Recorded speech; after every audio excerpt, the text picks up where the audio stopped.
Have you ever looked at your child and felt a pang of uncertainty? A question lingering, am I doing this right? Am I giving them enough? Am I giving them what they truly need? We all want the best for our children, but what if I told you there's something foundational, something that shapes their entire life that often gets overlooked? It's the silent language of love. When I studied attachment theory and looked at my own life growing up, I wondered, what type of attachments did I have in my life?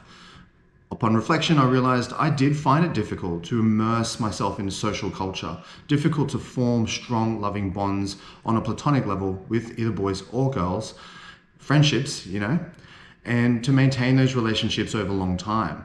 I've experienced anxiety through this and not knowing if I was ever enough. Having the ability to admit things like that is very powerful. It now highlights where you're at, what you're doing versus where you're at, and it gives you the ability to move forward and to create those secure attachments in your parent-child relationship of today. So the purpose of this video is not to look back and point fingers and blame, shame, or guilt, but is actually to understand the dynamics of our culture when it came to love and affection. That understanding is there are increasing rates of suicide, depression amongst our peers for all different types of reasons. We live in a first world country where those kinds of ailments are steadily growing, and I start to think, why is that? However we got here, the one thing that I have in my heart is because I do have kids and I want the best for them in their emotional journeys through life, to have loving relationships and to make great decisions when they do have relationships, either on a platonic level or a romantic level, but also to have that understanding their parents have got their back, that they can speak up about things that are going wrong in their life. Yes, they might feel uncomfortable. Yes, they might feel they've done something wrong, but no, they won't feel like they have to sort it all out on their own, that they're not lonely in their challenges. And as a result, they're also not lonely in their pursuits that bring them great joy. That, my friends, is what I call a secure attachment. Someone I'd like to point you to is John Bowlby.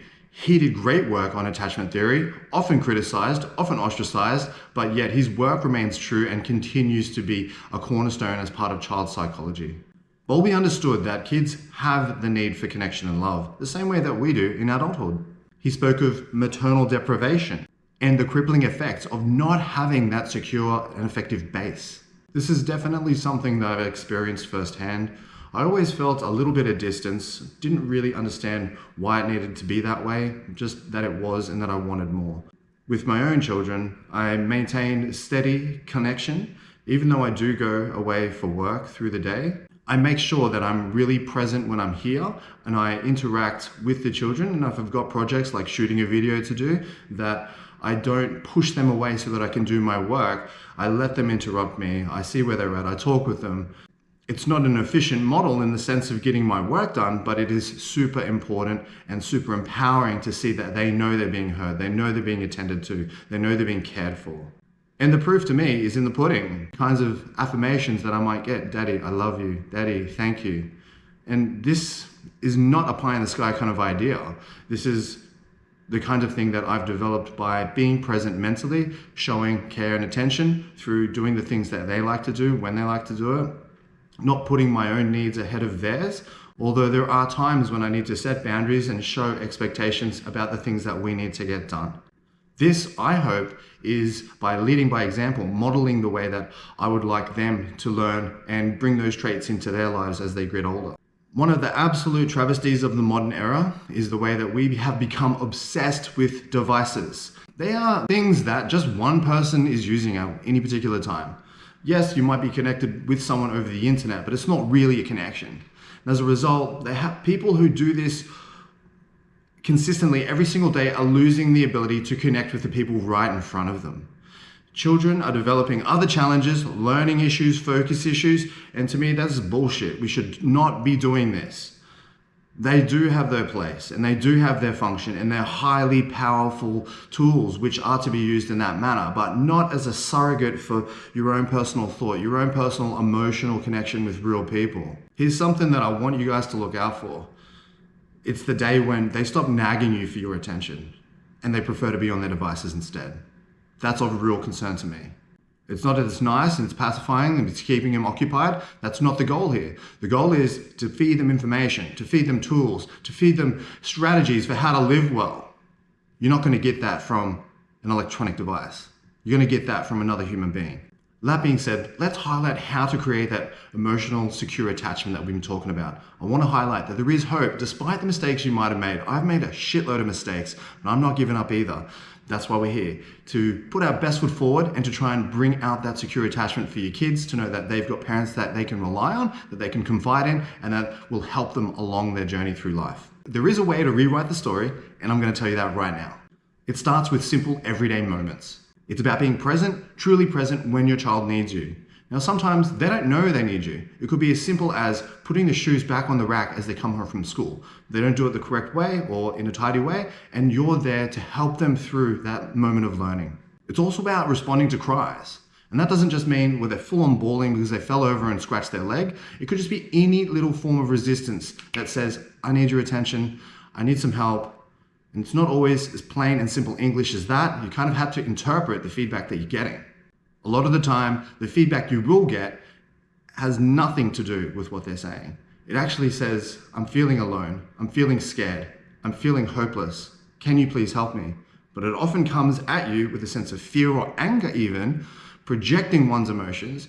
And that's just the beautiful thing about being a human. It's not always what you see is what you get. Sometimes you have to interpret things. And being able to see past the face value of the feedback, where they are projecting their emotions, but really what they want to feel is safe and secure. You can provide that despite the fact that you're getting a bunch of hate from your kid. You can actually provide that safety and security by being present, showing eye contact, maybe some touch, holding, hugging, this kind of thing. Positive words to let them know that it's going to be okay and you're here to help them be okay. That doesn't mean pandering. Talked about those boundaries and those expectations. It just means that they understand that they're not alone. This is a funny one. I remember with my youngest, she's scared of the dark. The old school kind of way would be like, you got nothing to be scared about, off you go, just turn on the light, you'll be fine, you all good.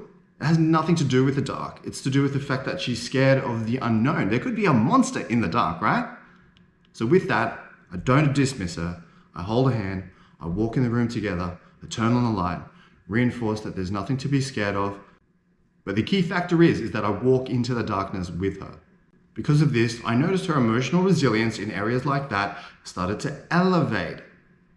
And I took that as an aha moment to continue in those certain little ways. They've actually projected out into other areas like making breakfast, going swimming, playing with toys and learning how to share properly. It's not a perfect match. Things still go wrong. She still cracks the shits and I still have to sort it out. But it's an ongoing learning process, an educational process. So as you can see, these are not huge, grandiose gestures. They're just small, everyday kinds of things, but they bank up over time. I had to actually listen actively, not just with my ears, but with my eyes as well, and interpret the scenario, not just look at the face value of what I was getting and make a judgment call to try and pacify the crime or pacify the shouting or pacify the scenario. I actually had to see what is the visceral reaction that's going on inside her and coach, mentor, and parent attentively. As a result, what I found, the kids are actually more attentive to my instructions, which is awesome because as a parent, it's so difficult to organize all their individual personality traits, their likes, their dislikes, their qualms, their complaints. It's a bloody minefield. But I tell you, by building that resilience through having the secure attachment, which is a fancy way of saying just having a good relationship with your kid, you're building that trust and respect, it's made my life so much easier. I also don't feel as stressed when stuff's not going well. It gives me the ability to think more clearly. Mate, it's a win-win. Not to mention, when you got a bunch of kids running around the house and you're under time pressure because they're going to be late for school and you've got to get off to work, you're getting things done more quickly, more streamlined, so it's less stress, more efficiently, more effective, and you get to what you need to do on time. Now, of course, you put these things into place and you haven't quite understood how this is going to play out in the long term. And you might have some fears or doubts about what I'm saying, but what this can look like is I see my child building that resilience, which in turn converts into confidence. Start to think about what is attachment? What do I attach to? How do I respond to negative feedbacks? How do I respond to opportunities that put anxiety and fear in my head? And how can I safeguard against that? Not by running away, but by actually understanding the mechanism that's going on inside your mind. The kind of cues that I give myself are, you're actually okay. You can do this. You're worthy of love. You deserve to be happy. And what that does is it brings down my fear or threat response. It allows me to take risks, which I know as funny as that sounds, talking to new people feels like a risk. It allows me to be friendly. It allows me to be empathetic so I can understand who it is that I'm talking with. And this doesn't just go for social circles, it goes for your parental circles too, with your kids, understanding things from their point of view, despite how irrational it may appear. It starts with building the secure attachment one loving moment at a time. One loving moment at a time. That's the key word there. So you take that loving moment and you bank it and you create another scenario that creates another loving moment. But in the moment, at the same time, you've got fears and doubts. Well, I'd say to that is, don't let fear paralyze your success as a parent. Don't let fear paralyze your success as providing a great life for your child. You have the power to change their lives. You do, whether you realize it or not. And this could be the very first video that springboards you into that change. It will be the gift of a lifetime. That emotional certainty, that confidence, and hopefully prevent some of those mental health issues that we spoke of earlier. So start today, start now. Really take charge of the emotional well-being of yourself, your kids, and your togetherness. If you like this video, please subscribe to my channel. I really appreciate the support. I'm on a mission here to help parents, mums and dads, and kids thrive in a society that is just filled with doom and gloom. Yes, we got to speak about the negative in order to understand where we're at, and we've got to find strategies and implement them so that we can be a happier society, a more grateful society, a more loving and thriving society. With your help, we can do that. We can save lives.